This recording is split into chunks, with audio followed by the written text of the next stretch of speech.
नमस्कार, ये आकाशवाणी शिमला है। अब आप प्रभा शर्मा से प्रादेशिक समाचार सुनिए। आज के मुख्य समाचार। मुख्यमंत्री सुखविंदर सिंह सुक्खू ने वित्त वर्ष 2023-24 का 53,413 करोड़ रुपए का कर मुक्त बजट विधानसभा में किया पेश। बजट में 2,31,000 महिलाओं को 1,500 रुपए मासिक भत्ता देने और 13 नई योजनाओं की घोषणा। मुख्यमंत्री ने पंचायती राज संस्थाओं और स्थानीय शहरी निकायों के निर्वाचित प्रतिनिधियों के मानदेय में बढ़ोतरी का किया ऐलान। और मुख्यमंत्री सहित कांग्रेस नेताओं ने बजट को सराहा, जबकि विपक्षी दल भाजपा ने बजट को बताया निराशाजनक और दिशाहीन। अब समाचार विस्तार से। हिमाचल प्रदेश का वर्ष 2023-24 का बजट 53,413 करोड़ रुपए का होगा। बजट 4,704 करोड़ रुपए के राजस्व घाटे का है, जबकि राजकोषीय घाटा 9,900 करोड़ रुपए का अनुमानित है, जो प्रदेश के सकल घरेलू उत्पाद का 4.6% है। वर्ष 2023-24 के दौरान प्रदेश को 37,999 करोड़ रुपए की आमदनी होगी, जबकि कुल खर्च 42,704 करोड़ रुपए का होगा। मुख्यमंत्री सुखविंदर सिंह सुक्खू ने शिमला में चल रहे विधानसभा के बजट सत्र के दौरान आज अपना पहला कर मुक्त बजट पेश किया। मुख्यमंत्री ने बजट पेश करते हुए प्रदेश की 2,31,000 महिलाओं के लिए 1,500 रुपए मासिक भत्ते की घोषणा की। उन्होंने कहा कि सरकार ओपीएस पहले ही लागू कर चुकी है, जबकि Rajiv Gandhi day boarding school की गारंटी को पूरा करने के लिए भी सरकार ने काम आरंभ कर दिया है। ऐसे में सरकार ने अपनी 3 गारंटियां पूरी कर दी हैं। सुखविंदर सिंह सुक्खू ने कहा कि प्रदेश की सभी महिलाओं को 5 चरणों में 1,500 रुपए मासिक भत्ता दिया जाएगा। मुख्यमंत्री ने बजट में 13 नई स्कीमों का ऐलान किया है। मुख्यमंत्री ने आगामी वित्त वर्ष के दौरान राज्य के 30,000 बेरोजगारों को सरकारी क्षेत्र में रोजगार देने की घोषणा की। इनमें से 5,000 पद जल शक्ति विभाग में भरे जाएंगे, जबकि अन्य 25,000 पद विभिन्न विभागों में JOAIT के पदों के रूप में भरे जाएंगे। मुख्यमंत्री ने 31 मार्च 2026 तक हिमाचल प्रदेश को हरित ऊर्जा राज्य के रूप में विकसित करने की घोषणा की। उन्होंने कहा कि वर्ष 2023-24 में प्रदेश में 500 मेगावाट सौर ऊर्जा परियोजनाएं स्थापित की जाएंगी।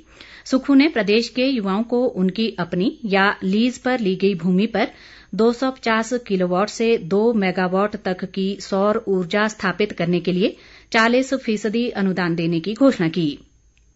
उन्होंने प्रदेश को model state for electric vehicles के रूप में विकसित करने की घोषणा भी की।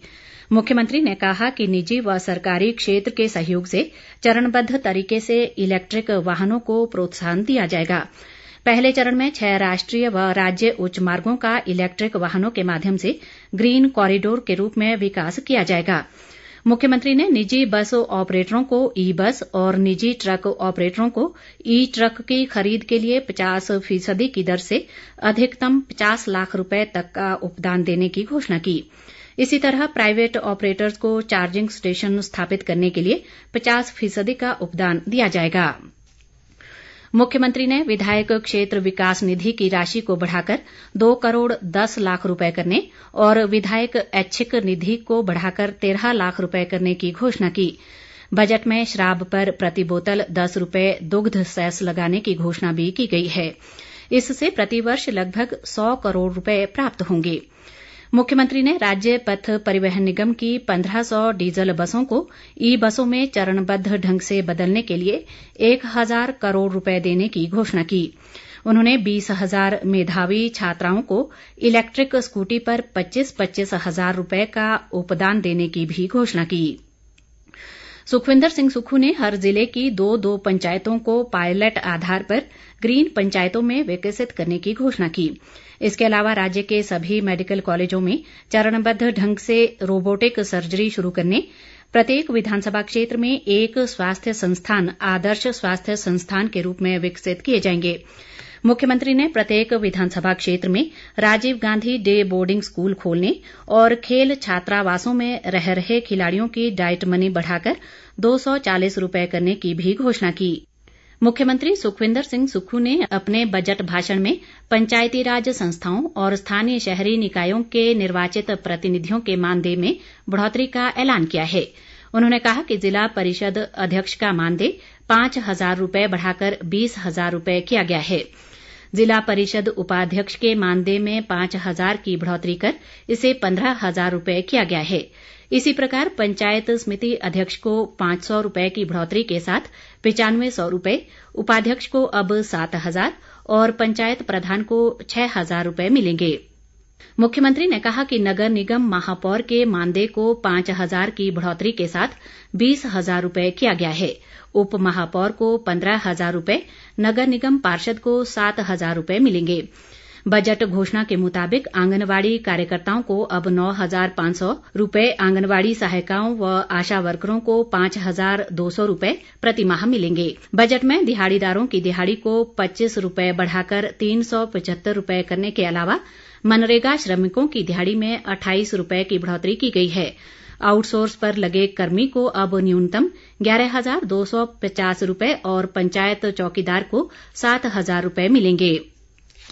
मुख्यमंत्री ने प्रदेश के युवाओं को राष्ट्रीय व अंतर्राष्ट्रीय स्तर पर रोजगार के अवसर प्रदान करने के लिए मुख्यमंत्री रोजगार संकल्प सेवा आरंभ करने, विधवाओं व दिव्यांगजनों को पेंशन के लिए आय सीमा समाप्त करने, 7,000 विधवाओं व एकल नारियों को घर बनाने के लिए मुख्यमंत्री विधवा व एकल नारी आवास योजना शुरू करने, गरीब बच्चों को उच्च शिक्षा के लिए मुख्यमंत्री विद्यार्थी प्रोत्साहन योजना के तहत 1% ब्याज दर पर ऋण उपलब्ध करवाने, मुख्यमंत्री सुरक्षित बचपन अभियान और नशा व मादक पदार्थ मुक्त हिमाचल अभियान आरंभ करने की भी घोषणा की।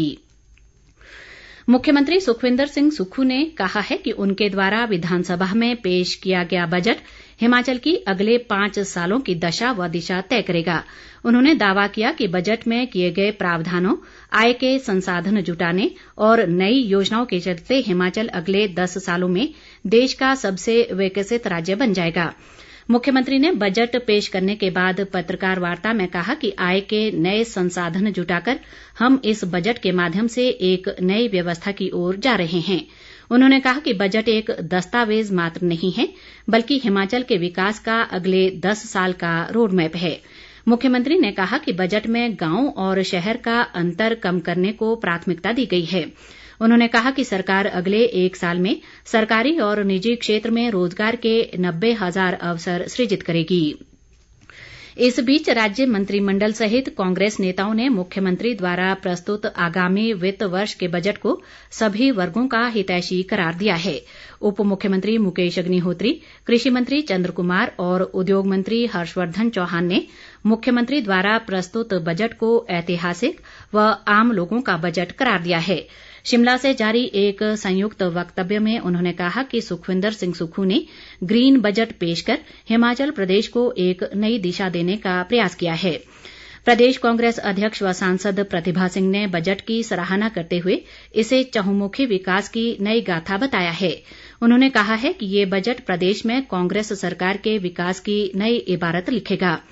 मुख्य संसदीय सचिव सुंदर सिंह ठाकुर ने कुल्लू में हेलीपोर्ट स्थापित करने के बजटीय प्रावधान की सराहना करते हुए कहा कि इससे जिले में पर्यटन गतिविधियों को बढ़ावा मिलेगा। प्रदेश भाजपा ने मुख्यमंत्री द्वारा प्रस्तुत बजट को दिशाहीन, निराशाजनक और खोखला बजट करार दिया है। आज शिमला में एक प्रेस वार्ता के दौरान नेता प्रतिपक्ष जयराम ठाकुर ने कहा कि बजट में कोई नयापन नहीं है। जयराम ठाकुर ने मुख्यमंत्री पर पूर्व भाजपा सरकार की योजनाओं का नाम बदलकर अपने नाम से चलाने का आरोप लगाते हुए कहा कि इनमें से अधिकांश योजनाएं केंद्र प्रायोजित हैं। जयराम ठाकुर ने अधिकारियों पर सरकार और आम जनता दोनों को गुमराह करने का भी आरोप लगाया। प्रदेश भाजपा अध्यक्ष सुरेश कश्यप ने कहा है कि कांग्रेस सरकार ने प्रदेश के बजट में केंद्र सरकार के बजट की नकल करने का प्रयास किया है। शिमला से जारी एक बयान में उन्होंने कहा कि राज्य सरकार द्वारा पेश किया गया बजट जनता को गुमराह करने वाला है और इसमें ना ही कोई विजन है और ना ही दिशा। अंत में मुख्य समाचार एक बार फिर। मुख्यमंत्री सुखविंदर सिंह सुक्खू ने वित्त वर्ष 2023-24 का 53,413 करोड़ रुपए का कर मुक्त बजट विधानसभा में किया पेश। बजट में 2,31,000 महिलाओं को 1,500 रुपए मासिक भत्ता देने और 13 नई योजनाओं की घोषणा। मुख्यमंत्री ने पंचायती राज संस्थाओं और स्थानीय शहरी निकायों के निर्वाचित प्रतिनिधियों के मानदेय में बढ़ोतरी का किया ऐलान। और मुख्यमंत्री सहित कांग्रेस नेताओं ने बजट को सराहा, जबकि विपक्षी दल भाजपा ने बजट को बताया निराशाजनक और दिशाहीन। इसी के साथ ये समाचार बुलेटिन समाप्त हुआ। नमस्कार।